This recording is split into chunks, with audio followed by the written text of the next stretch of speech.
We're gonna find out if the stories here are true, Or if they're BS. We're here to find out if this place is real. or if it's BS, Or if it's just BS. BS, or if they're all BS.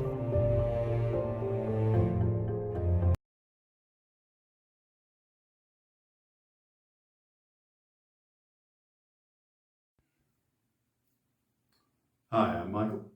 I'm Ciara. And I'm Travis. And we're here today. Cripple Creek Outlaw Jail and Museum. To figure out if this place is haunted or if it's BS.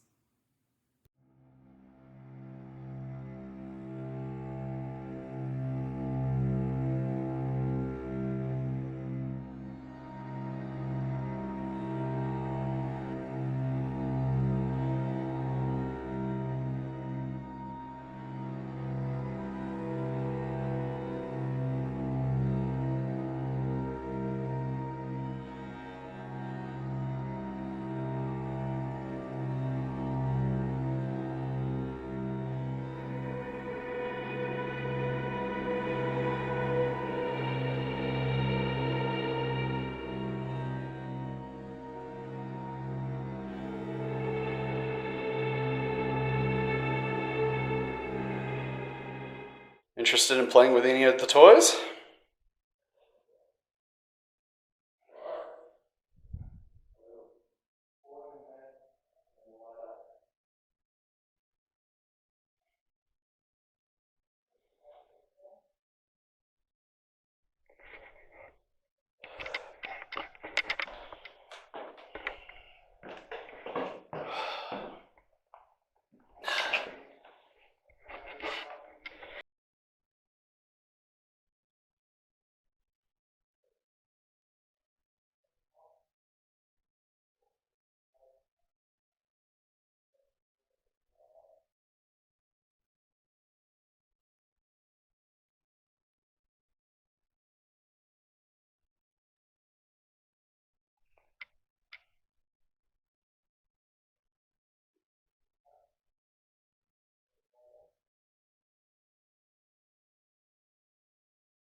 Oh, we could. If you want to do some stuff in here.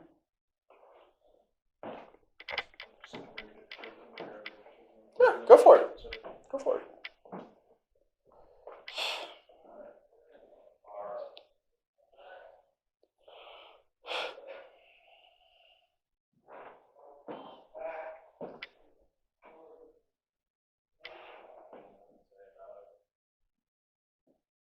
Yes.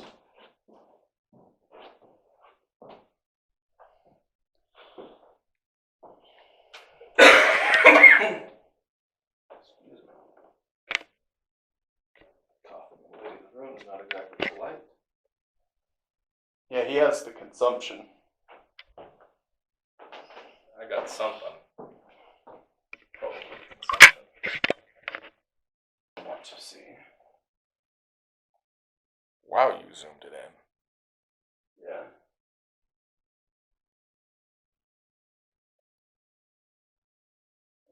Hit the window, it goes off. You hit this piece, the flash. But it was right here. It was exactly there. And it's not doing it again. I can't replicate it. Like, It happened once and nothing is lighting it up again. yeah. I don't. That's weird. That's It is. weird.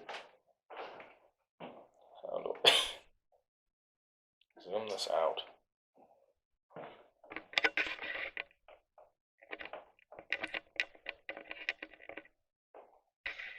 Is it the thing on the top? Yeah. I got it. Okay. Okay, there we go. Yeah, I was trying to follow your hand around. Are these your clothes? If this is your room, how'd you feel about them taking your mattress and replacing it with a board?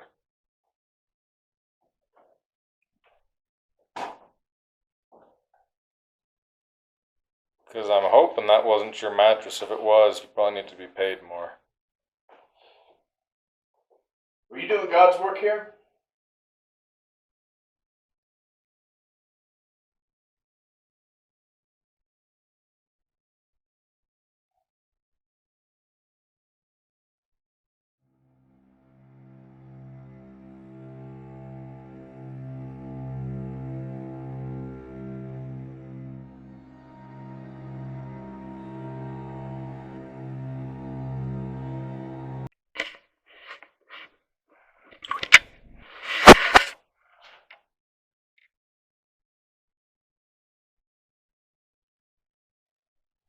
this one right here, if you look. Mhm. Nothing. Nope.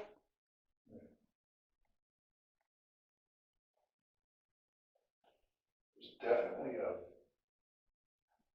pressure sensation, but it is also a solitary jail cell.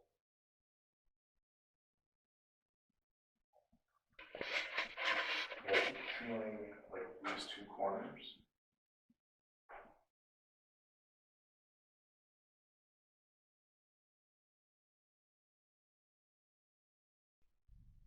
Feel pressure.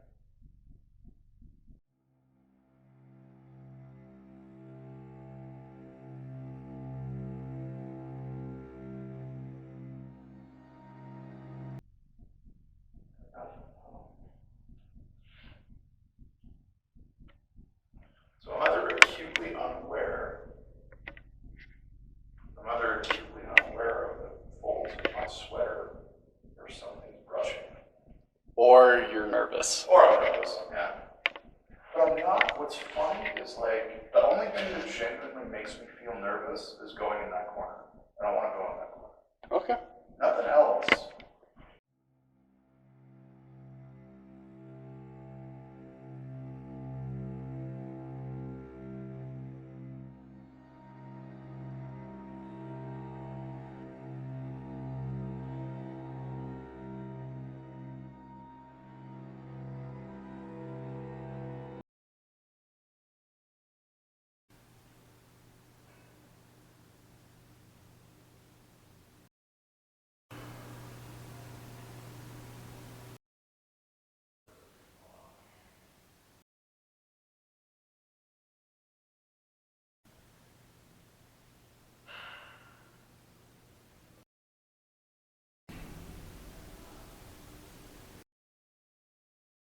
I wouldn't have the faintest idea what to say.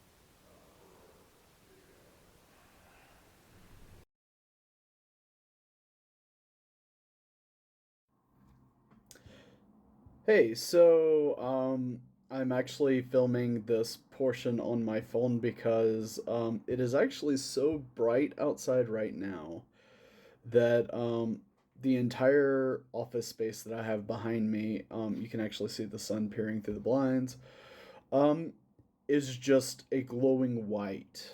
Um, yeah, it looks like something transcended in my office space.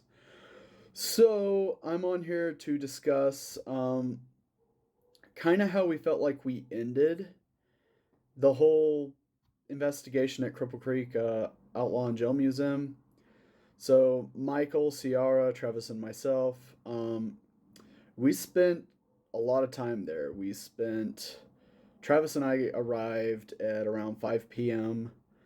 and we were there until around 3 a.m. And same thing with Mick and Ciara, except for they arrived a little later. They arrived around 8. So, it was a lot of nothing, honestly. I didn't want to just create a 40-minute episode of nothing going on. Um, Especially after I put in all the time I did to go over the material.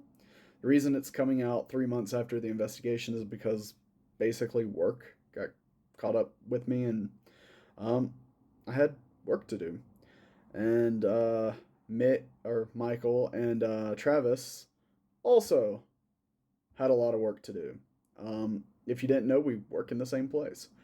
Ciara's also exceedingly busy, so none of us really had time to sit down and go over all the evidence. So it took months and months to go over it all. Again, I did find good audio clips. I did have a lot of technical errors, which I'm glad I know going into the summer. One is one of my audio recorders just doesn't work. It does not do its job, and then I also have a camera that does not work. So those two things have to be replaced, and I have to adjust moving forward. But the audio we did catch was pretty interesting.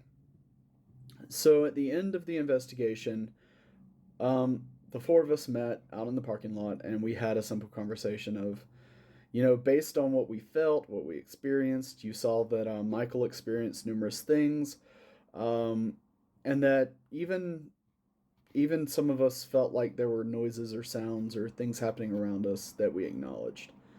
What we concluded was this is a very old building with a lot of steel and wrought iron in it. And it was a very cold night. It got down, I think, to 15 degrees that night. It was still snowy out. And there were radiators running, there were heaters on. The whole building was just expanding and contracting through the night. That's what we concluded. So a lot of the clinks, the clangs, the dings, we chalked up to that. So I did include those audios in the evidence just in case maybe one of our viewers thinks that there might be something else there, rather than just the sound of the radiator or the building itself contracting and expanding. One of the things we picked up on pretty early in the night was audio carries in this place. There is so much echo. There is so much just acoustic runoff. You can be in any part of the building and you can hear whatever's happening in the other part. There is no privacy. There is no silence. So every piece of audio was captured. Didn't matter where you were. So unless we were all dead silent and no one was moving, we heard everything. Now, when I say you hear everything, you can't hear syllables, you can't make out words, but you can hear the voices carry. You can actually hear the voices, regardless of where you're at. So, are the EVPs that we captured just that? It's hard to say. It doesn't sound like us, but it's impossible to eliminate us. Could it have been a, long echo, so the sound waves bounced off of a wall, that bounced off a wall, that bounced off a wall, and made it to our audio device. And so it's very weak. It's not even the same audio that we're hearing initially. It's something else on top of what was. That's kind of the theory we're leaning toward, even though some of the EVPs are a little bit more compelling than that. Being said, what is our overall conclusion of the Cripple Creek Outlaw and Jail Museum? We're basically in a place where we find ourselves. It's not exactly clear-cut in saying that it's not haunted. We did get stuff. It's not clear-cut saying it is haunted because we don't know the viability of the stuff we captured. What we can say is that if we had another chance, having experienced it, to go back, redo some of the stuff we've done, to go back and adjust ourselves. Maybe we don't have the conversations in between takes or in between private investigation moments. And we see what we get after that. That might be the best way forward. But on this investigation, there's just no possible way to say one way or another whether this place is haunted or not. But I did put everything we had happen to us significant on this video. So if you stuck around for my commentary and you watched the video, let us know in the comments. Do you find what we captured viable evidence, or do you think that we are right in thinking that it could be something more physical in the museum? Thank you again for watching. Please like and subscribe, and always remember to sleep tight.